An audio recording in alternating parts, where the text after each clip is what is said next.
अस्सलामुअलैकुम स्टूडेंट्स, आज हम डाइवर्सिटी अमंग फंजाई के टॉपिक को स्टार्ट कर रहे हैं। डाइवर्सिटी अमंग फंजाई के टॉपिक को हमने 3 सेशंस में डिवाइड किया है। ये topic biology grade 11 chapter 7 protist इन फंजाई में से है। आज के सेशन में हम फाइलम ज़ाइगोमाइकोटा को स्टडी करेंगे। हम इस फाइलम के जनरल कैरेक्टरिस्टिक्स के साथ साथ लाइफ साइकिल देखेंगे। इसके साथ साथ हम फंजाई के जनरल कैरेक्टरिस्टिक और फंजाई किंगडम की क्लासिफिकेशन भी स्टडी करेंगे। किंगडम फंजाई में शामिल तमाम लिविंग ऑर्गेनिज्म सिवाय यीस्ट के मल्टी सेलुलर होते हैं। मल्टी सेलुलर होने का मतलब होता है कि इनकी बॉडी एक से ज़्यादा सेल पे मुश्तमिल है। सेल टाइप इनकी यूकैरियोटिक है। यूकैरियोटिक का मतलब ऐसा सेल होता है जिसमें nucleus and membrane bounded organelles होते हैं।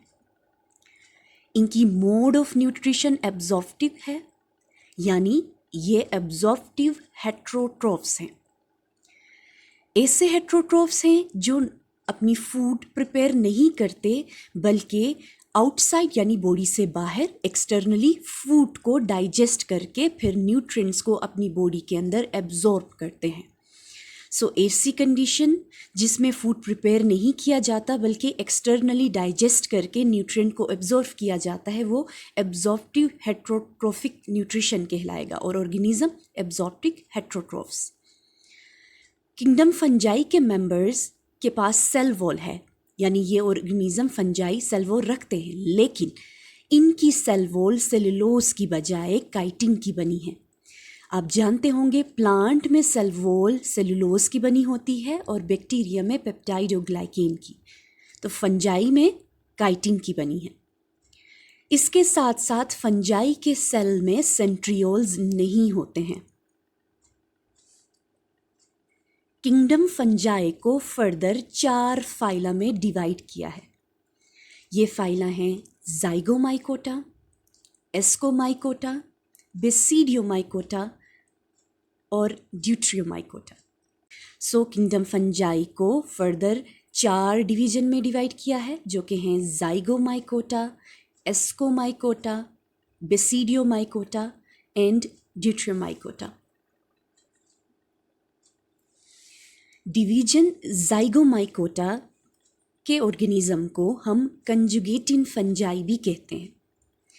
ज़ाइगोमाइकोटा को कंजुगेटिन फंजाई कहने की वजह ये कि इनके अंदर जो हाइफी की फ्यूजन होगी, यानी हाइफी जो फ्यूज़ होंगे, वो ऐसा है जैसे कि बैक्टीरिया के अंदर सेक्सुअल रिप्रोडक्शन में वो कंजुगेशन के प्रोसेस के ज़रिए सेक्सुअल रिप्रोडक्शन करते हैं। इसीलिए हम इनको कंजुगेटिन फंजाई भी कहते हैं। ज़ाइगोमाइकोटा की स्पीची यानी कंजुगेटिन फंजाई सेप्रोट्रोफ्स हैं। सेप्रोट्रोफ्स ऐसी कंडीशन है, ऐसे लिविंग ऑर्गेनिजम्स हैं जो dead and decaying organic matter से फूड हासिल करते हैं। सेप्रोट्रोफ्स ऐसे ऑर्गेनिज्म जिनकी nutrition dead and decaying living organism या dead and decaying organic matter है। इसके अलावा कंजुगेटिन फंजाई कुछ ऐसे भी हैं जो पैरासाइट्स हैं। ये सॉइल में मौजूद स्मॉल प्रोटिस्ट पे से न्यूट्रिशन हासिल करते हैं। सो मोड ऑफ न्यूट्रिशन में कंजुगेटिन फंजाई सेप्रोट्रोफ्स है मोस्टली, इसके साथ साथ कुछ पैरासाइट्स हैं। इनकी माइसीलियम या इनकी हाइफी की बात करें तो इनकी हाइफी नॉन सेप्टेट है और इनका माइसीलियम वेल डेवलप्ड है। हाइफी जैसे कि आप जानते होंगे, हाइफी का मतलब होता है filament like structure. Filament like structure मिलते हैं तो इनको हम माइसीलियम कहते हैं और उनमें से एक फिलामेंट को हम हाइफी कहते हैं। Collection of hyphae is mycelium. Non septate का मतलब ये होता है कि इसके सेल में, हाइफी के अंदर जो सेल मौजूद है वहाँ क्रॉस वॉल्स नहीं होती हैं। पूरी की पूरी हाइफी ऐसी दिखती है जैसे एक सेल ही हो। नॉन सेप्टेट कंडीशन में क्रॉस वॉल्स नहीं होते हैं। कंजुगेटिन फंजाई में एसेक्सुअल रिप्रोडक्शन भी है और सेक्सुअल रिप्रोडक्शन भी है।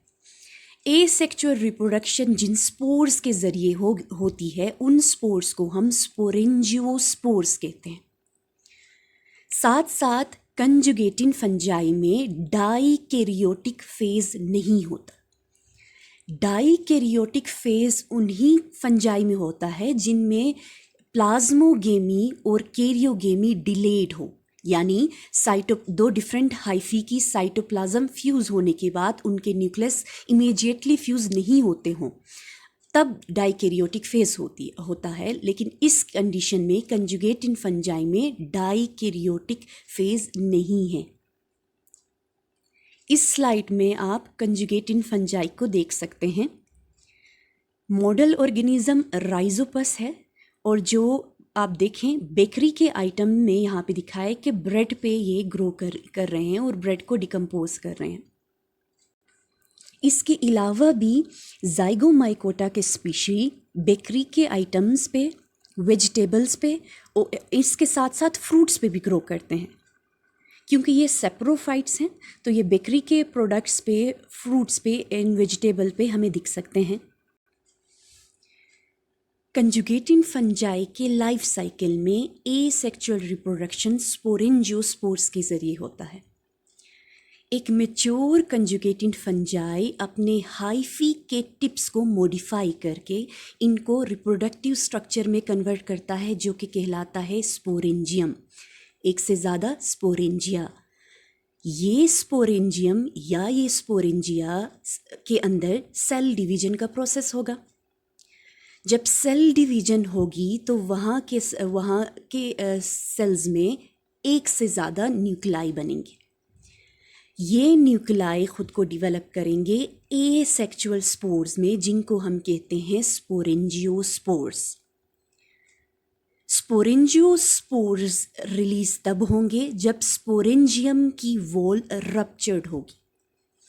जब स्पोरेंजियम की वॉल रप्चर होंगी तो बहुत सारे एसेक्सुअल स्पोर्स यानी स्पोरेंजियोस्पोर्स रिलीज होंगे। जब ये स्पोर्स किसी स्टेबल सबस्ट्रेट पे गिरेंगे और इन्वायरमेंटल कंडीशन फेवरेबल हो तो वहाँ से न्यू माइसीलियम की डेवलपमेंट होगी।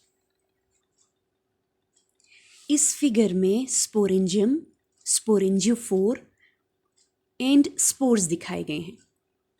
स्पोरेंजियोफोर वो स्पेशल हाइफी होगी जिस पे रिप्रोडक्टिव स्ट्रक्चर यानी स्पोरेंजियम डेवलप्ड होगा। इस स्पोरेंजियम के अंदर जो स्पोर्स बनेंगे इनको पहले ही हम स्पोरेंजियोस्पोर पढ़ चुके हैं और इस फिगर में उन स्पोर्स की जर्मिनेशन भी दिखाई गई है। कंजुगेटिन फंजाई में सेक्सुअल रिप्रोडक्शन का मेथड कंजुगेशन कहलाता है। इस प्रोसेस में दो अपोजिट मेटिन टाइप की हाइफी यानी plus strain and minus strain के टिप्स से हॉर्मोन्स रिलीज होते हैं या प्रोड्यूस होते हैं। दो डिफरेंट मेटिन टाइप की हाइफी को आप अपोजिट स्ट्रेन्स या प्लस एंड माइनस स्ट्रेन्स भी कह सकते हैं।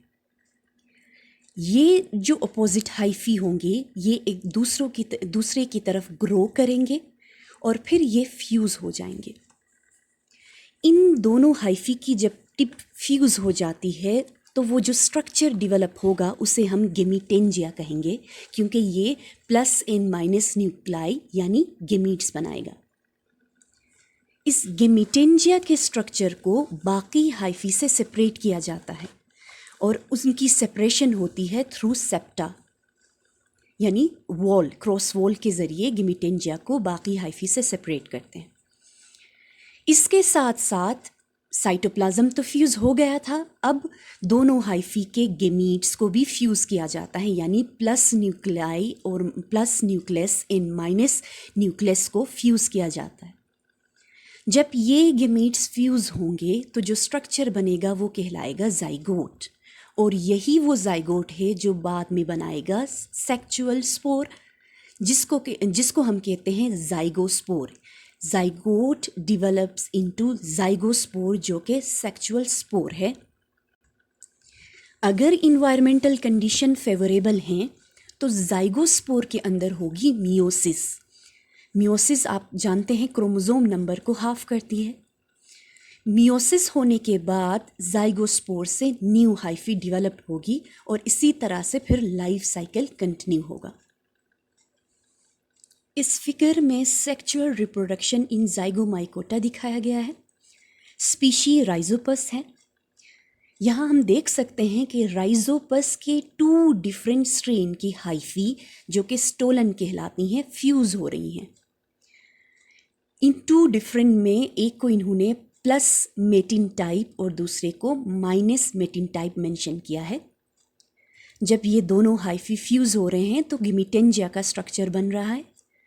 गिमिटेंजिया खुद को कन्वर्ट कर रहा है जाइगोस्पोर में, क्योंकि गेमीट्स फ्यूज हुए हैं और जाइगोट बना है और जो बाद में जाइगोस्पोर में कन्वर्ट हो रहा है।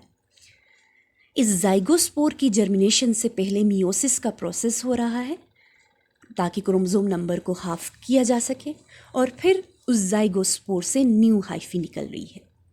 यहाँ तक था सेक्सुअल रिप्रोडक्शन। अब एसेक्सुअल रिप्रोडक्शन के लिए जर्मिनेटिंग जाइगोस्पोर दिखाया गया है और इस जर्मिनेटिंग जाइगोस्पोर की हाइफी के टिप्स पे स्पोरेंजियम दिखाया है। स्पोरेंजियम के अंदर जो सेल डिवीजन होगी वो मियोसिस नहीं है बल्कि माइटोसिस है। तो इसके नतीजे में जो स्पोर्स बन रहे हैं जो कि स्पोरेंजियोस्पोर्स हैं, ये एसेक्सुअल स्पोर्स, जब यही एसेक्सुअल स्पोर्स स्टेबल सबस्ट्रेट पे गिरेंगे तो आप देख सकते हैं कि न्यू हाइफी निकल रही है और प्रोसेस कंटिन्यू हो रहा है। सेम प्रोसेस यानी लाइफ साइकिल में asexual reproduction in sexual reproduction इस स्लाइड में दिखाया है और ये इमेज आपकी बायोलॉजी के बुक में से है। स्टूडेंट्स, लेक्चर 1 यहाँ पे एंड होता है और अगले लेक्चर में हम फाइलम एस्कोमाइकोटा को स्टडी करेंगे।